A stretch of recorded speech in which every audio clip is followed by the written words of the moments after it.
hoy vamos a comenzar una nueva serie de enseñanza, de clase, que, hermano, estuve analizando, leyendo cada título en todas partes, y yo creo que es una de las series más importantes para nosotros, y sobre todo para los nuevos creyentes y los nuevos que están llegando, porque vamos a tocar algo muy importante. El título de la serie se llama Confiados, 6 verdades en las que podemos afirmarnos. Y aquí están las 6 verdades. Vamos a estar tratando en 6 clases, ¿sí? Durante 6 semanas vamos a estar en este ciclo, y ya los animo desde ahora. Tienen sus libritos, ¿verdad? Que estudien los libritos, porque es muy importante para que esto les sirva de mucha edificación en la vida. Entonces dice: confiados, 6 verdades en las que podemos afirmarnos. Afirmarnos es estar ahí, agarrarnos de eso, basarnos en eso y vivir conforme a esas verdades. Adelante, hermano Luis. Yo quería hacer una pregunta antes de comenzar eso. Para usted, ¿qué cosa es esta palabra, confianza? ¿Qué significa para usted la palabra confianza? Rapidito, vamos a hacer una leve introducción basándonos en el título de esta serie. Dice confiados. ¿Confiados en qué? Entonces ya la pregunta, vamos a partir de qué significa para usted confianza. ¿Depender de alguien? Depender de alguien, pero ¿cómo de alguien? ¿En cualquiera? No, de Dios, ¿verdad? Poner la fe y la confianza en Dios. Sí, pero vamos a ponerlo normalmente.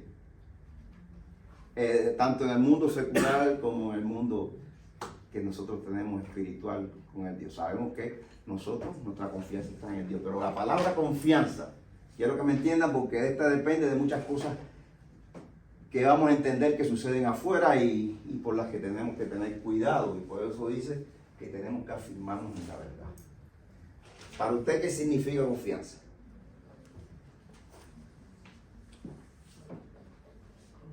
Piensen un poquito.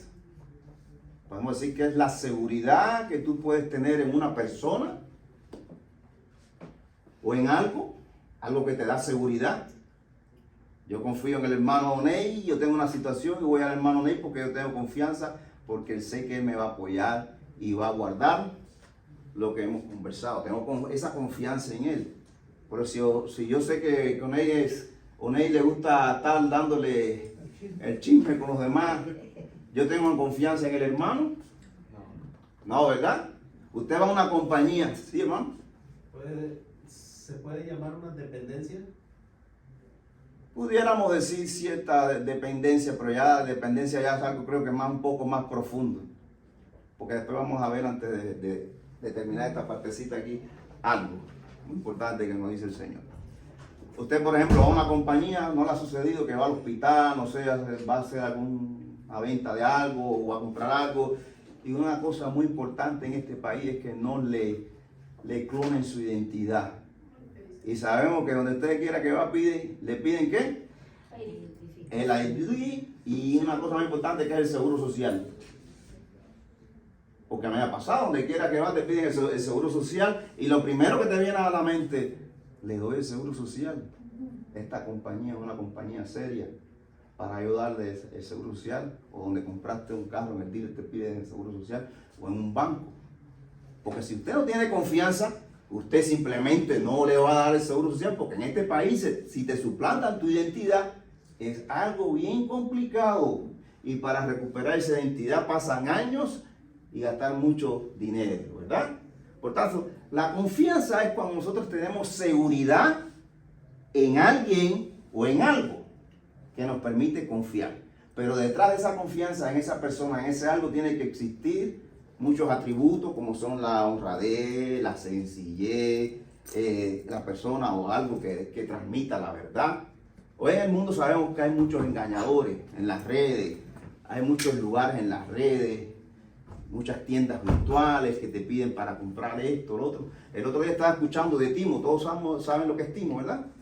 Estaban diciendo noticias por la televisión que Tim, usted le da sus datos, su dirección, y que esa compañía, algunas cosas que las que se vendían, estaban tomando esa información y la estaban usando para algo.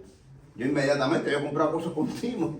Yo no, por si acaso, yo cogía y borré la aplicación de Tim.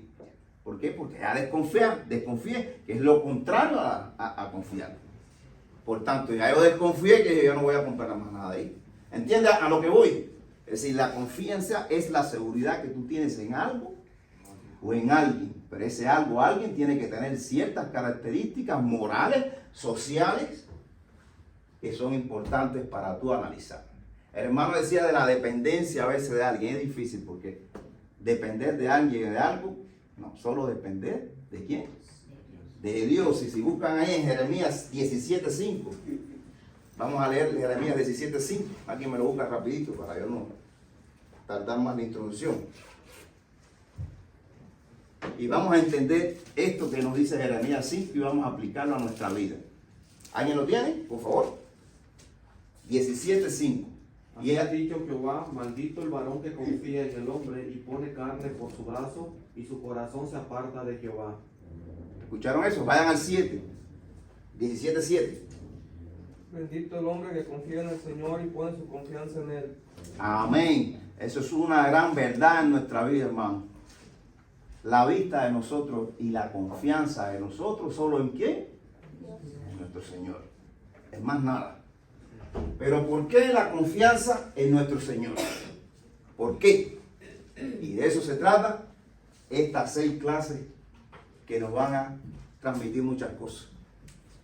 Son 6 clases importantes que nosotros vamos a entender por qué confiar en Dios y por qué no como el mundo que confía en otras cosas, confían en dioses inventados por ellos, imágenes, etcétera, etcétera.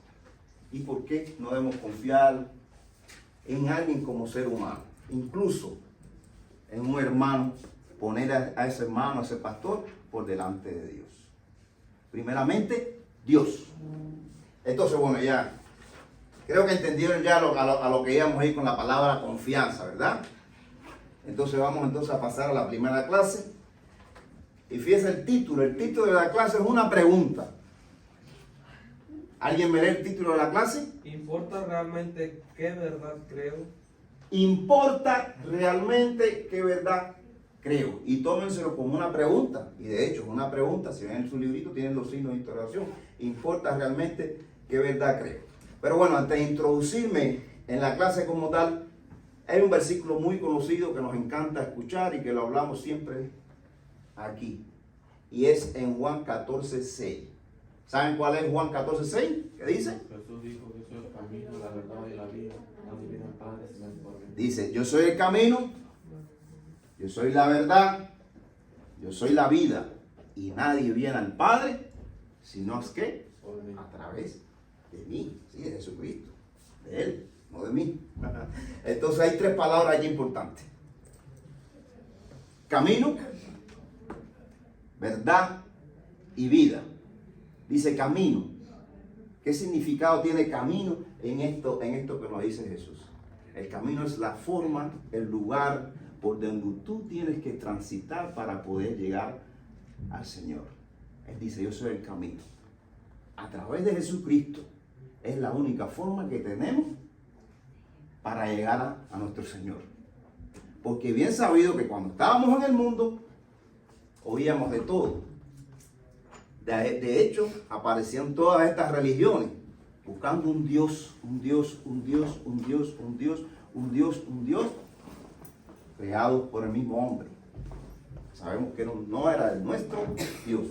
Cuando dice yo soy el camino, se refiere a un camino, véalo así, como una vereda, como una calle, como una acera, por un lugar donde tú vas a transitar y vas a ayudar a llegar a donde tú quieres. ¿A dónde queremos llegar nosotros? A la presencia de nuestro Dios. Y el único camino que tenemos es Jesucristo. Él lo afirma en la palabra, yo soy el camino. La otra palabra que dije que es verdad, pero vamos a dejarla para el final. Y la otra que dice, y la vida. ¿Por qué dice y la vida? Porque Jesús dice, yo soy la vida. Bueno, porque si no es a través de Él no podemos tener vida eterna. Exactamente, se habla de vida eterna. Se habla de vida eterna, y es a lo que se refiere el Señor ahí en esta frase que nos está diciendo. Entonces yo soy el camino, ya entendimos, yo soy la vida eterna, así a través de Cristo llegas al Señor y tienes la vida eterna delante de Él. Somos salvos si tenemos una vida eterna siempre con el Señor. Ahora la palabra dice, yo soy la verdad. ¿Por qué Jesucristo afirma? Fíjense que él afirma, no dice yo puedo, yo tal vez, no, él se dice yo soy la verdad. ¿Por qué Jesucristo dice yo soy la verdad? La Biblia también habla de que iban a venir falsos cristos y iban a engañar incluso aún a los escogidos. Ajá. Y al Señor afirmar que eres el camino, la verdad y la vida, te está diciendo que no hay otra forma de llegar a la vida eterna que no sea a través de Él. Él es quien único no va a mentir, quien único no va a fallar y quien único nos va a poder dar salvación. ¿Y por qué tú crees en esa verdad? Porque Cristo me hizo libre. Porque Cristo se hizo libre. Vivía en un mundo de muchas tinieblas. ¿Por qué podemos afirmar que Cristo es la verdad? ¿Por qué murió por nosotros? El mundo tiene muchas verdades. Y a veces verdades que sabemos que no son verdades, que son mentiras. Y a veces son mentiras que dice el mundo, que se repite tanto la mentira que se hace una verdad. Es verdad o mentira, ¿verdad? Entonces él afirma en su palabra. Y yo digo, no, dice la palabra. Yo no estudié, yo no soy teólogo, ni fui a una escuela como el hermano, como los hermanos. Pero yo entendí que para que una cosa sea de verdad tiene que ser comprobable. Si yo te digo, hermano, yo en mi desayuno, en mi casa, tomo mi leche y mi café en una jarra que es roja. Y el café me sabe más rico porque es rojo. ¿Cómo el hermano sabe que yo estoy diciendo la verdad, que la taza es roja? Si el hermano no la ha visto. La única forma para el hermano saber es que un día va a mi casa y le diga, mira hermano, esta es la taza. Así que él pudo comprobar lo que yo decía. Así que una verdad tiene que ser comprobable para que sea verdad. Porque si va a la casa y dice, bueno, hermano, enséñame la jarra roja. Ah, hermano, se me rompió la tuya. Y dice, oh, no, aquí hay duda. Y viene la duda. Viene la duda. Por eso es importante lo que dice la clase, que dice, he confiado 6 verdades en las que podemos afirmar. No tienes que estar afirmado en esa verdad, pero tienes que tener la seguridad de que esa verdad es la verdadera.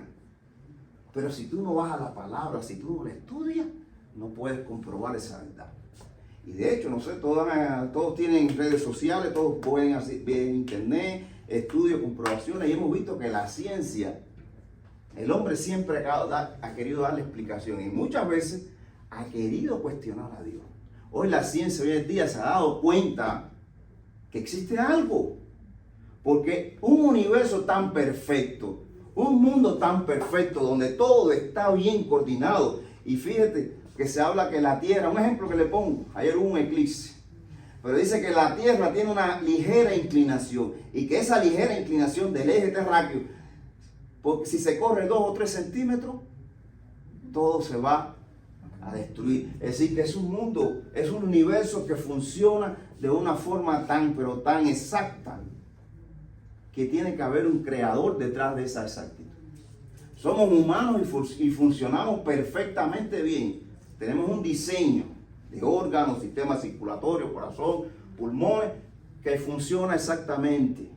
Y si falla uno de estos sistemas, se afecta el cuerpo. Es decir, que detrás de esto tiene que haber un creador.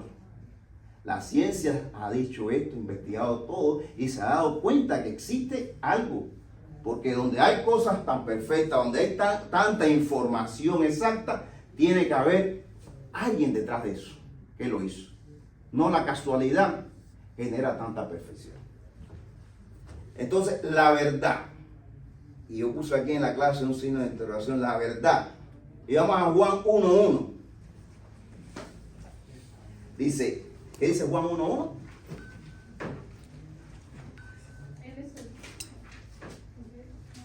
Al principio era todo. Juan 1:1, el versículo todo, el verbo Era sí el verbo y el verbo era con Dios y el verbo era Dios. Es decir, el verbo. Leí en otras versiones, cuando se pone la palabra verbo, se pone entre paréntesis palabra. ¿Cuál es la palabra? El verbo. Esta es la voz viva de Dios. Dios te está hablando todo momento a través de su palabra. Entonces, cuando vienes al 1:14, si no me equivoco, Y el verbo se hizo carne y habitó entre nosotros y vimos su gloria, gloria como del mismo unigénito del Padre, lleno de gracia y de verdad. de verdad. La palabra, el verbo se hizo carne. Y sabemos el significado de lo que quiere decir eso, ¿no? Jesucristo vino, se hizo carne. Dios se hizo carne. La verdad. Por tanto, podemos entender, y como vamos a ver en la idea central, que cuando hablamos de la verdad, hablamos de la palabra, hablamos ¿qué? De la vida de Cristo también. Por eso él dice, yo soy la verdad. Esta es la palabra, esta es la verdad y esta es la vida de Jesucristo. Entonces entendimos esas tres palabras porque este versículo lo citamos mucho. Yo soy el camino, la verdad y la vida. Nadie viene al Padre si no es a través de mí. Entonces vimos estas tres palabras importantes. Espero que reflexione y cuando repitamos o estemos estudiando, analizando este versículo, esto no venga a nuestra mente. Entonces dice, idea central, dice, solo conociendo la verdad de Cristo es que podemos experimentar, ¿qué? Como dijo la hermana, la libertad. Solo conociendo la verdad de Cristo es que podemos experimentar la verdad. Y después vamos a ver en Juan 8, cuando ese versículo vamos a verlo después. Entonces, si alguien me puede ayudar con la lectura de aplicación para la vida. Amén. Vivimos en un mundo donde la mentira ha sustituido a la verdad. Escuchamos expresiones como estas. La mentira es un buen medio para resolver una situación. La mentira que dije no es mala porque es una mentira piadosa. Y repetir la mentira constantemente la convierte en una verdad. Es sorprendente cómo estas afirmaciones han corrompido la mente de las personas, incluyendo a creyentes y no creyentes. Como resultado, Isaías 5:20 se ha convertido a la orden del día. Hay de los que a lo malo dicen bueno y a lo bueno malo, que hacen de la luz tinieblas y de las tinieblas luz, que ponen lo amargo por dulce y lo dulce por amargo. En medio de esta confusión estamos obligados a ser muy cuidadosos al verificar y decidir qué es verdad. Jesucristo es el único que nos puede llevar a conocer la verdad cuando nos arrepentimos de nuestros pecados. Le pedimos que perdone nuestras faltas y lo recibimos como nuestro Señor y Salvador. Él siempre nos guía a la verdad porque Él es la verdad. Amén. Dice, Él es la verdad, el autor de la clase. Dice aquí, es sorprendente cómo estas afirmaciones han corrompido la mente de las personas. Dice aquí, fíjate importante esto, incluyendo a creyentes y no creyentes. Lo que decía, una mentira la repites tanto que en el mundo la gente piensa que es verdad. Y no solo en el mundo, sino como dice aquí, nosotros a veces creemos esas mentiras y las creemos como verdad. Entonces hay algo aquí importante que dice, en medio de esta confusión, dice, estamos obligados a ser ¿qué? Muy cuidadosos al verificar y decidir que es verdad. Entiendo a dónde voy, entiendo por qué yo dije al principio la importancia de venir aquí y estudiarse cada una de estas lecciones, aunque a veces no dé tiempo a abarcar todo, pero es importante que en su casa usted reflexione, porque puede ser que usted esté creyendo algo que no es verdad. Porque aquí lo dice, no lo decimos nosotros, esto es algo comprobado, que muchos creyentes están yendo por donde no debe ser. Y hemos hablado de muchas iglesias supuestamente o llamadas cristianas en las cuales se celebra ¿qué? Un matrimonio entre personas del mismo sexo. Porque han seguido las corrientes del mundo y se habla en todos lados. Mira, si ves la televisión, ya ves una relación entre personas del mismo sexo, lo ponen como normal. En cualquier canal de televisión, en cualquier película, cualquier serie, cualquier novela. Ahora estoy viendo una serie que se llama Invasión. Está muy buena. Mi trabajo pone un capítulo a la semana y yo lo veo. Y una de las protagonistas tiene una relación con una lesbiana. Son lesbianas. Es decir, que en todos, en serio, en cualquier cosa, el enemigo se ha ido metiendo, como dije al principio, esa mentira poquito a poco, y lo vimos desde el principio cuando estudiamos Génesis, cuando apareció la serpiente. Y fíjense de qué forma tan sutil, cuando van a Génesis, en el capítulo 3, en el versículo 1, solamente voy a decir algo. Le dice la serpiente a Eva, es una verdad enmascarada, pero con una mala intención. Dice, con que Dios ha dicho, tratando de sembrar la duda en Eva, no comáis de todo árbol de huerto. Pero fíjate la intención, es una intención tan sutil, que es como que te pone a reflexionar, y desde ese momento ya Eva cae en eso. Y desde ahí Eva empieza a tener un diálogo con Satanás. Y dice, y la mujer respondió a la serpiente, del fruto de los árboles del huerto podéis comer, pero el fruto del árbol que está en medio del huerto, dijo Dios, no comeréis de él, ni le tocaréis para que no muráis. Pero ya Eva entró en una conversación ¿con quién? Con el padre de mentiras, con el engañador. Si tú no estás bien afirmado, el enemigo, de una forma tan sutil, va a ir afectando tu mente, tu pensamiento, y te va a ir sacando del camino de la verdad. Entonces, fíjate ya, después que él hizo eso, mira ya, como dice, ya viene el aguijón, ya le da la estocada, dice, entonces la serpiente le dijo a la mujer, no moriréis. Ya fue contrario a lo que dijo el Señor, sino que sabe Dios que el día que comáis de él, serán abiertos vuestros ojos. Ya él le metió, como decimos nosotros, la estocada. Y para alimentar esa estocada le dijo, y seréis como Dios, sabiendo el bien y el mal. Es decir, el diablo es tan inteligente así. Y si seréis, ¿qué hizo? Si haces esto, le vas a montar el ego. Dice, no, ya yo no voy a necesitar a Dios porque voy a saber todas las cosas. Y ahora ustedes saben el resto de la historia.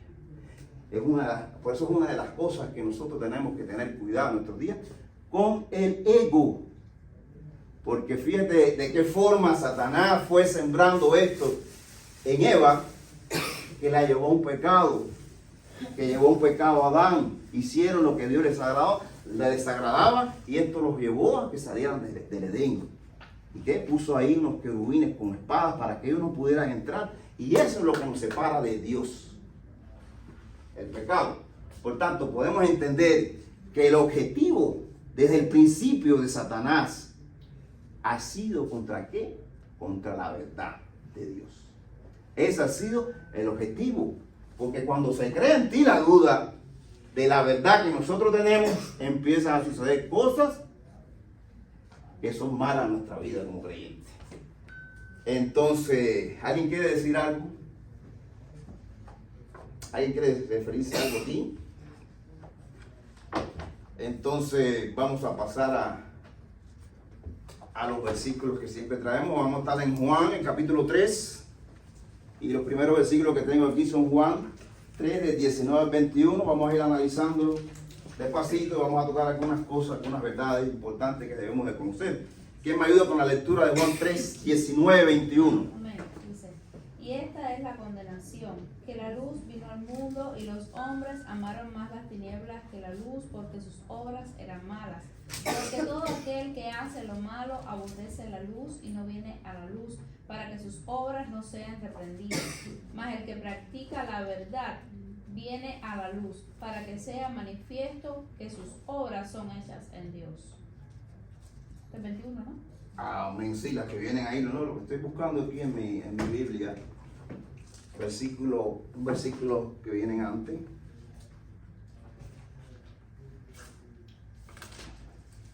Si tienen sus Biblias ahí, porque esta parte no viene en el cuaderno, vamos a buscar Juan 3, 19, pero vamos a leer unos versículos que están antes.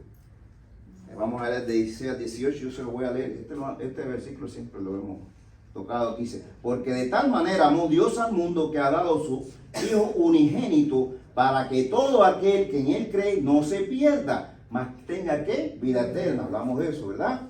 Porque no envió Dios a su Hijo al mundo para condenar al mundo, sino para que el mundo sea salvo por él.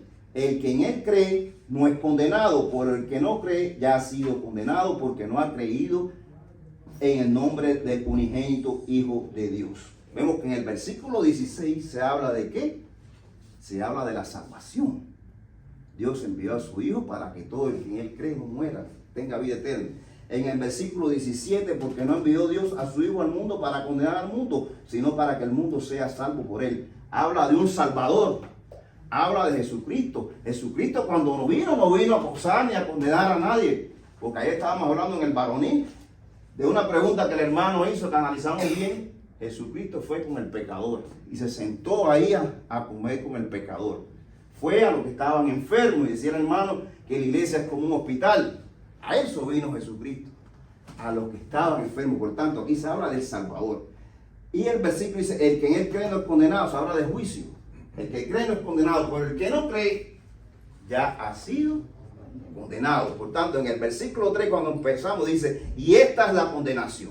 Vamos a hablar de la condenación. Pero antes de tocar este versículo, yo no sé si tiene que ver con la clase o no, pero quise tocar este tema. Y es algo que tenemos que tener en cuenta.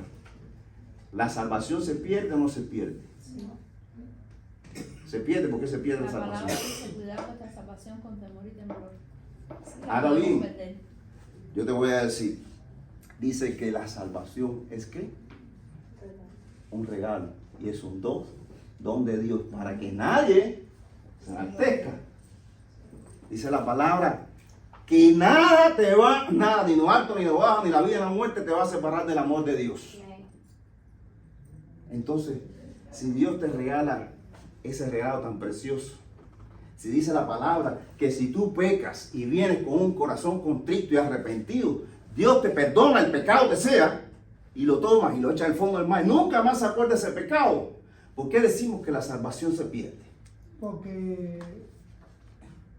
El problema de todo está en el arrepentimiento que tú tengas. es cierto que la Biblia dice que el amor de Dios nunca se va a separar de nosotros. Pero ahí es donde está el problema. El que se separa de Dios somos nosotros. Se separa de Dios eres tú, pero no Dios de ti. No, pero el hecho de tú separarte de Dios te hace muchas veces caer en un estado de frialdad espiritual.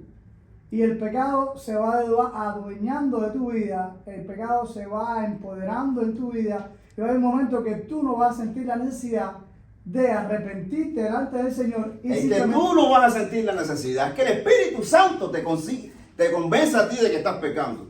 Porque si tú no tienes relación con el Espíritu Santo y el Espíritu Santo no te dice, esto está mal, tú por supuesto te vas a alejar de Dios. Pero tú tienes el Espíritu Santo, dice que el Espíritu Santo, Dios te selló. Y cuando vemos en Apocalipsis los 7 sellos, ¿quién podía abrir los sellos?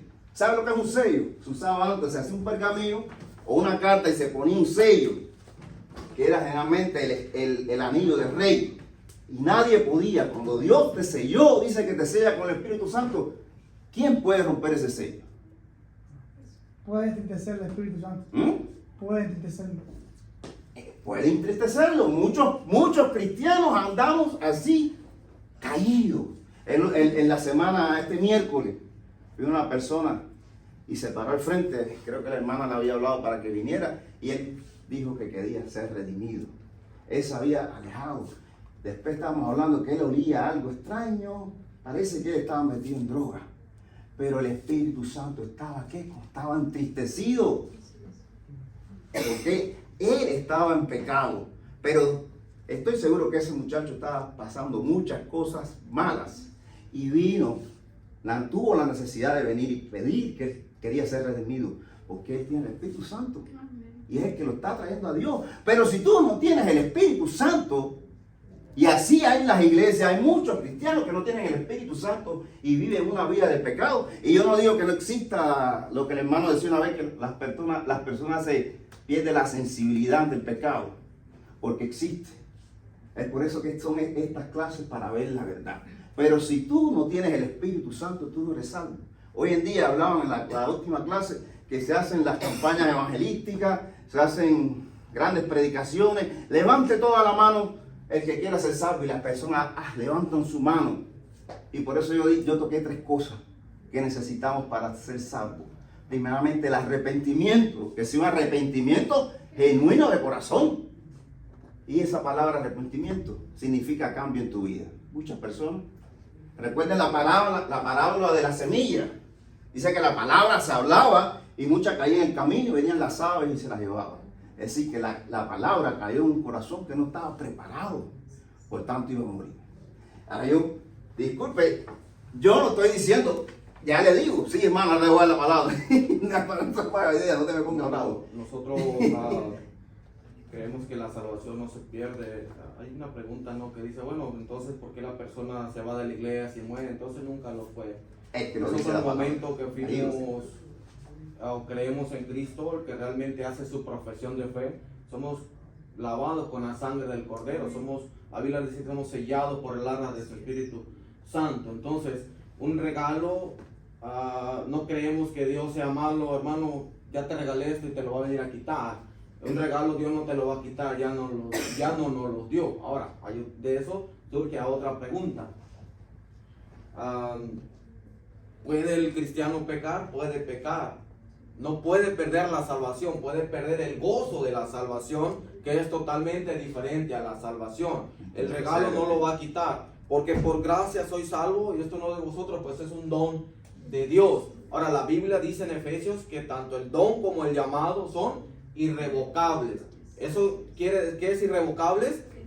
Que no se pueden arrebatar, no se pueden quitar. Se puede perder el gozo de la salvación, pero no la salvación. Repito, porque el cristiano estuvo y se fue, entonces nunca fue, hermano, solamente fue emoción, conveniencia o ciertas cosas, pero el cristiano realmente nacido de nuevo, creído en Cristo Jesús, puede ir a disfrutar un rato al mundo, pero créalo, hermano, que sin una oreja, sin un brazo va a venir. ¿Por qué? Porque el becerro no se conoce por el color, el becerro se conoce por la marca que lleva en su cuerpo, y por eso el dueño va a ir a buscarlo a donde se haya metido y lo va a regresar a como de lugar. Mano, cuando hemos creído en Cristo podemos irnos, pero Dios va a ir por nosotros, porque no somos del mundo. ¿Somos de quién? De Cristo Jesús, hermano. Amén. Y yo, mira que me alejé de la clase por esto, pero bueno, no importa. Y lo que yo me quería referir, hay muchos versículos que la persona dice que afirma que se pierde la salvación, y vamos a ver en Mateo 12:31. Hay uno de esos versículos. Si hay que lo buscar rapidito ahí. Por tanto os digo, todo pecado y blasfemia será perdonado a los hombres, mas la blasfemia contra el Espíritu no se le será perdonada. Dice, por tanto os digo, todo pecado y blasfemia será perdonado a los hombres, mas la blasfemia contra el Espíritu no les será perdonada. Y el 32 dice, a cualquiera que diera alguna palabra contra el Hijo del Hombre, le será perdonado, contra Jesucristo. Pero aquel que hable contra el Espíritu Santo, no le será perdonado, ni en este siglo, ni en el venidero. Se habla del Espíritu Santo. Y se habla del Espíritu Santo porque todos sabemos que cuando nosotros nos convertimos, lo primero que tenemos es un encuentro con ¿quién? Con el Espíritu Santo. Tú tienes la oportunidad en ese momento de tomar una decisión correcta o una decisión incorrecta. El aceptar al Espíritu Santo, a la palabra de Dios en tu vida, te da salvación. Pero el rechazar al Espíritu Santo, podemos decir que es una blasfemia. Porque entonces tú estás diciéndole a Dios que Él no es la verdad. Tú estás diciéndole a Dios mentiroso en ese momento. Entonces, se habla ahí, el que rechace el Espíritu Santo, que blasfema con el Espíritu Santo, no tendrá salvación. Es lo que quiere decir el versículo. No dice que vas a perder la salvación. Simplemente, como dijo el hermano, aquellos que llegan a la iglesia y pasan mucho tiempo en la iglesia, hacen de todo y un día agarran y se van para el mundo. Y lo dice más adelante, creo que no recuerdo si en Juan, en 1 Juan, dice que muchos saldrán, y dice, porque nunca fueron nuestros, porque nunca fueron creyentes, porque nunca tuvieron la salvación.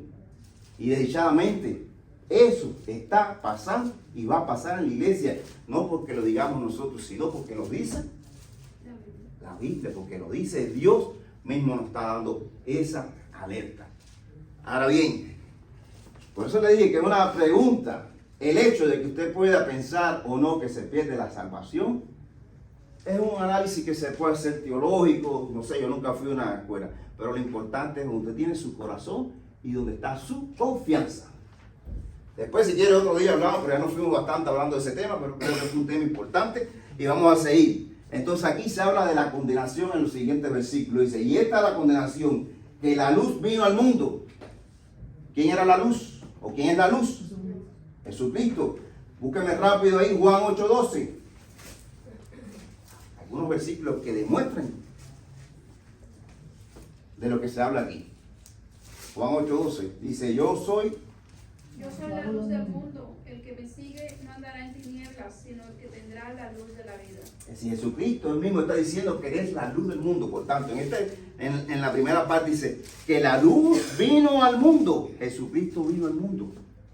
La palabra de Dios vino al mundo. Y siempre se ha mostrado en el mundo. ¿Pero qué? Muchos la rechazan.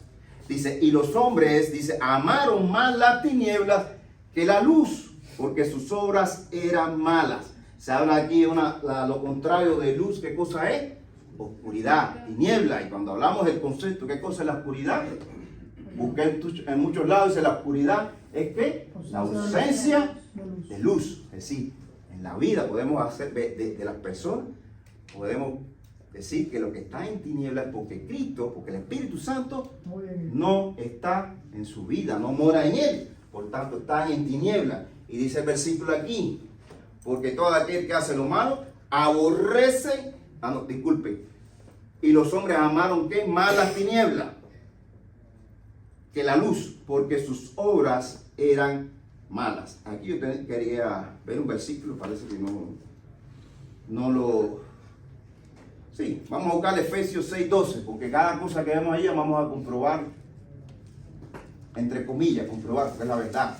Pero vamos a nosotros a ir ahí para entender de lo que se habla aquí. Efesios 6:12, versículo muy conocido. Porque no tenemos lucha contra sangre y carne, sino contra principados, contra potestades, contra los gobernadores de las tinieblas de este siglo, contra huestes espirituales de maldad en las regiones celestes. Sí, contra gobernadores de ¿qué? De las tinieblas. ¿Quiénes son los gobernadores de las tinieblas? De este siglo. Satanás. Por tanto, aquí la palabra tiniebla dice, amaron más las tinieblas y amaron más las cosas de nuestro enemigo. Del enemigo desde el principio que fue Satanás. ¿Qué dice? Porque amaron más las tinieblas, porque sus obras eran malas.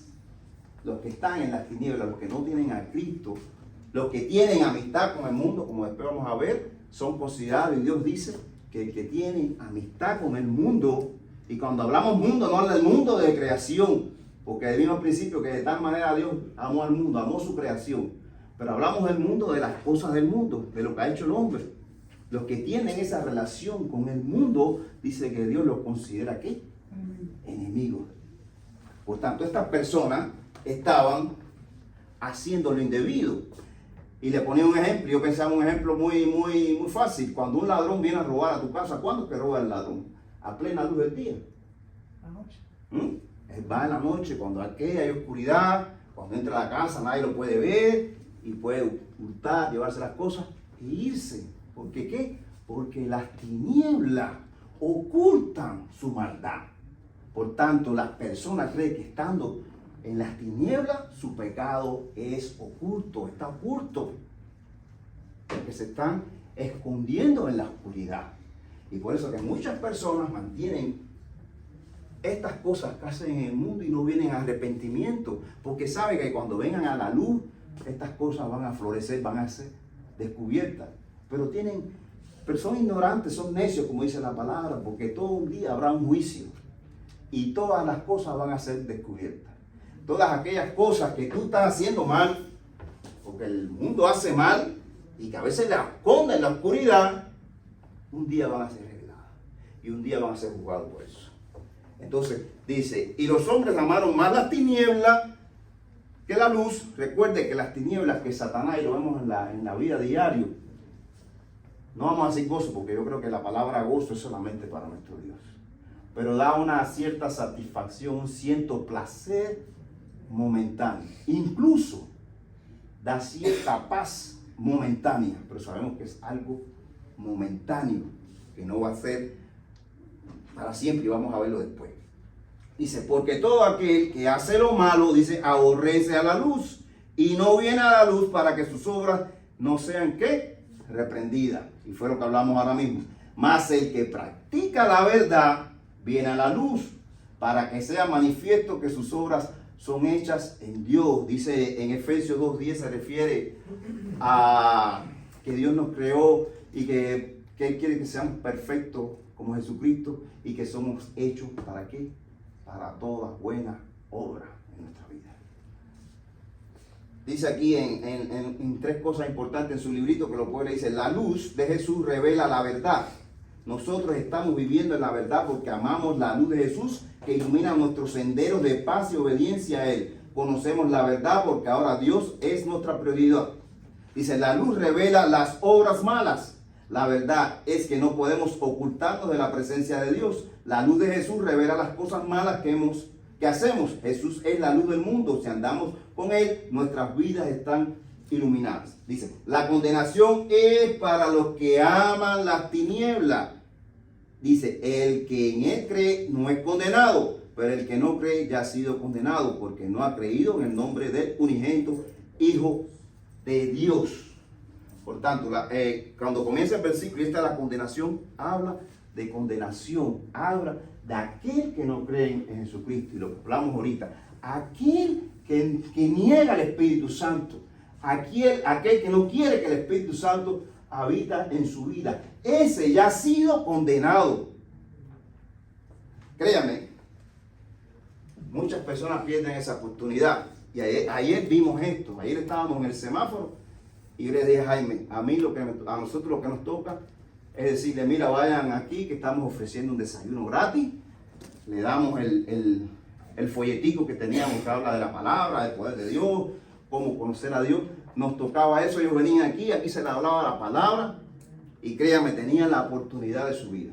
No solo de recibir ese desayuno gratis, como decía la hermana Isabel, aquí han venido a recibir un alimento, pero un alimento espiritual y poderoso porque es la vida eterna. Cuando ese momento llega a tu vida y tú blasfemas, como dijimos ahorita, rechazas el Espíritu Santo, ya tú has sido condenado. Y es la condena que se habla aquí, es rechazar al Espíritu Santo. ¿Alguien quiere hablar algo sobre eso? Nada, entonces vamos a pasar a estos versículos en Juan 8, 31, 32. Si alguien me ayuda con la lectura.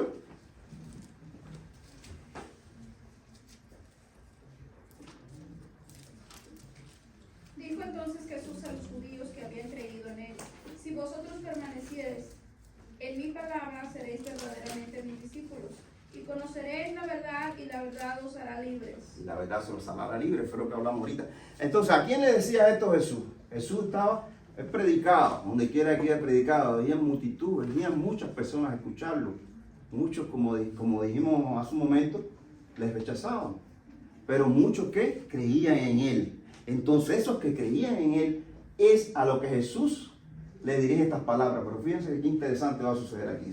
Dijo entonces Jesús a los judíos que habían creído en Él. Ya estas palabras son los que habían creído en Él.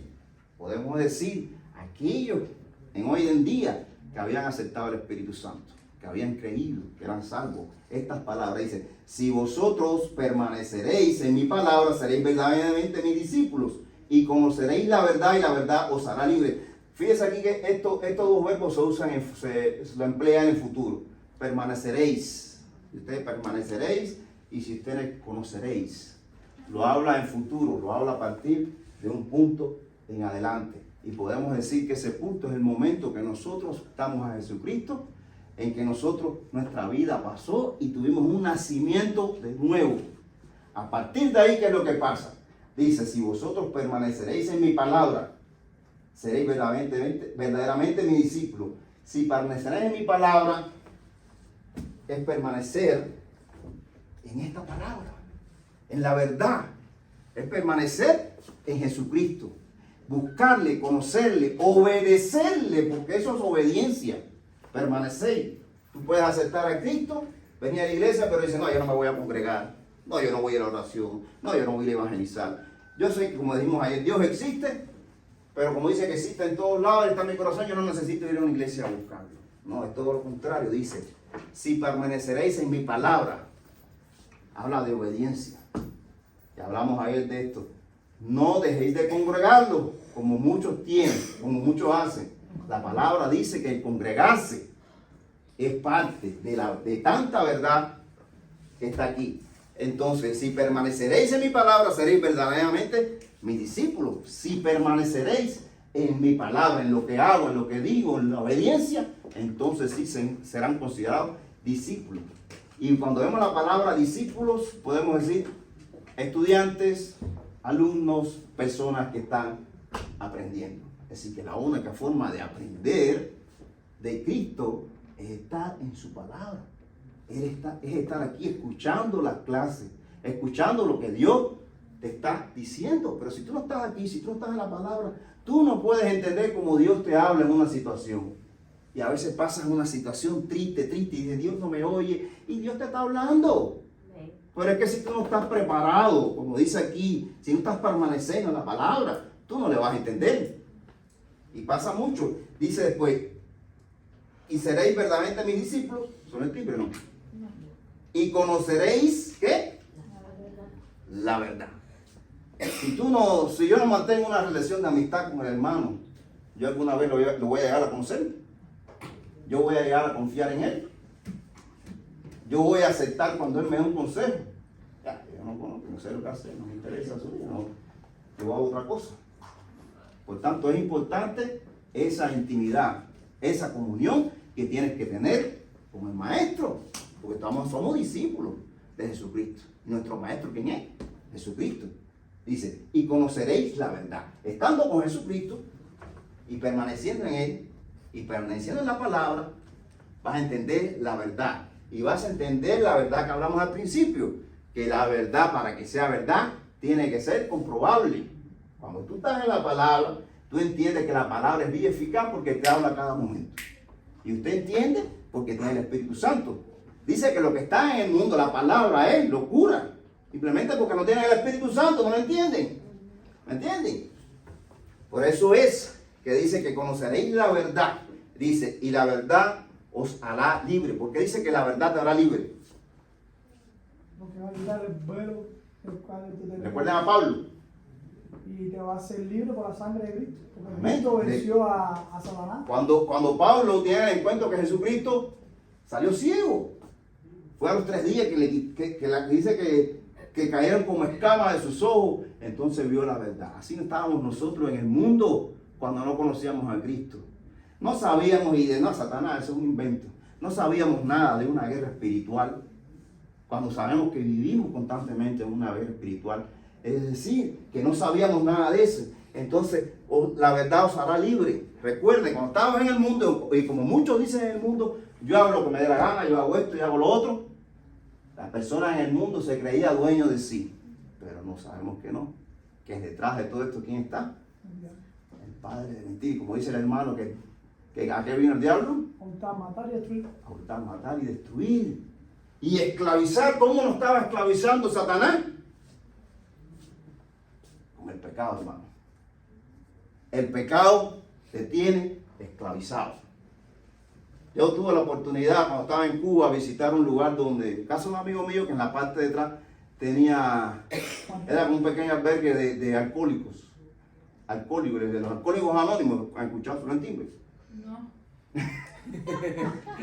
De los alcohólicos anónimos, tuve la oportunidad de ir ahí a orar por ellos y esas cosas. Y ellos tenían 10 pasos para dejar la adicción. Y el primer paso era Dios, creer en Dios. Ahí iban otras personas a predicar, pero esas personas eran esclavos, porque estaban ahí, querían librarse de esa adicción, no podían. A veces íbamos a hacer una actividad, se vestían muy bonitos, qué sé yo, sé cuándo, y venía alguien, hermano, simplemente le ofrecía un traguito.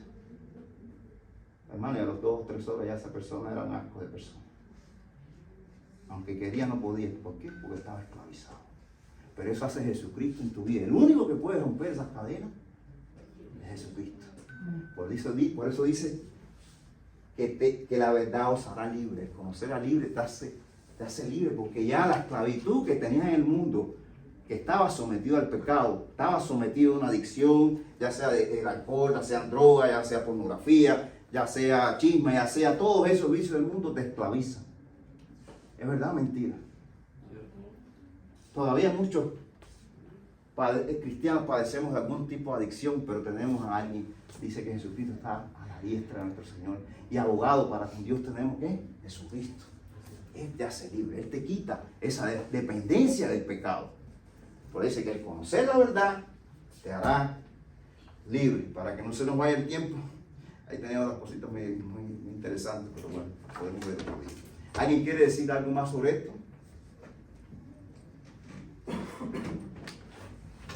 Entonces, voy a leer yo los versículos que vienen, que está en Juan 8. ¿Están seguros que el timbre no? Ahorita va a sonar, ¿no? ¿Mm? Ahorita te va a sonar. Dice, no porque quiero que se acabe la clase, sino que uno estaba pendiente. Dice, les respondieron, linaje de Abraham, fíjate, esto se lo dicen a aquellas personas que habían creído en Jesucristo. Aquellas personas, fíjate qué osadía decirle esto al Dios mismo. Dice, les respondieron, linaje de Abraham somos, dice, y jamás hemos sido esclavos de nadie. Fíjate que el pecado te hace a ti olvidar todo. Dicen los israelitas, le dijeron que ellos no habían sido pecados, nunca habían sido esclavos de nadie. ¿Qué pasó con Egipto? ¿Qué pasó cuando estaban en Babilonia? Estuvieron 70 años, estudiamos en la otra sesión. ¿Qué pasaba? Ellos olvidaron que habían sido esclavos. ¿Quién los liberó de Egipto? ¿A través de quién? De Moisés. El pecado te hace olvidar esas cosas. Cuando tú estás haciendo cosas malas, y aunque seas salvo, que estés en una iglesia, estás haciendo cosas malas, y es verdad que existe la insensibilidad al pecado, eso te hace, como dijo el hermano ahorita, alejarte de Dios. Y no es que pierdas la salvación, pero sí vas a vivir, como dijo ahorita, como un cristiano, con la cabeza hacia abajo. Un cristiano con el Espíritu Santo entristecido en él. Un cristiano que no tiene y no recibe la bendición, no porque Dios no se la está dando. Simplemente porque ha decidido no confiar en Dios. Porque ha venido Satanás y como hizo con Eva, te sembró la duda. Porque vino Satanás y por alguna causa, motivo, te aumentó el ego. Y el ego, hermano, es una cosa triste y la vemos aquí. Ustedes piensan que a veces yo estando dando una clase, yo en mi casa pienso, ¿será que yo hice lo que Dios quería? ¿Será que yo quise irme por encima de Dios? Y que los hermanos dijeron, oh, qué buena clase. No, hermano, tengamos cuidado con eso. Porque Satanás te empieza a tocar, como dijo el pastor en una predicación, que en los jugadores de fútbol rugby, que venía uno y te da como un toquecito así, que nadie lo veía, pero ese toquecito te hacía revolcarte y caerte y acabar con todo. Así, hermano, trabaja Satanás. Y tenemos que tener mucho cuidado con eso. Entonces, estas personas, el pecado que tenían, la habían decirle a Jesucristo que ellos nunca habían sido esclavos. Dice, entonces, ¿cómo dices tú? ¿Seréis libres? Jesús le respondió, fíjate, de cierto digo que todo aquel que hace pecado, esclavo es del pecado, lo que habíamos tocado. Y el esclavo no queda en la casa para siempre, el Hijo sí queda para siempre. Así que si el Hijo os libertare, seréis verdaderamente libre. Y fue lo que habíamos hablado ahí. Bueno, yo creo que el timbre se descompuso. Sí, hermano. 10 minutos. Ya sonó, hermano. Sí, ya sonó, nomás que... Hermano, aquí venía, ya voy a despedir porque es verdad que debe ser el timbre, ¿no? Ya sonó lo que no escuchamos. Dice, y el esclavo no queda en la casa para siempre, el Hijo sí queda para siempre. Aquí se habla que nada te separa del amor de Dios. El Hijo Jesucristo, el Espíritu Santo, cuando tú lo recibes, ese queda para siempre, por la eternidad.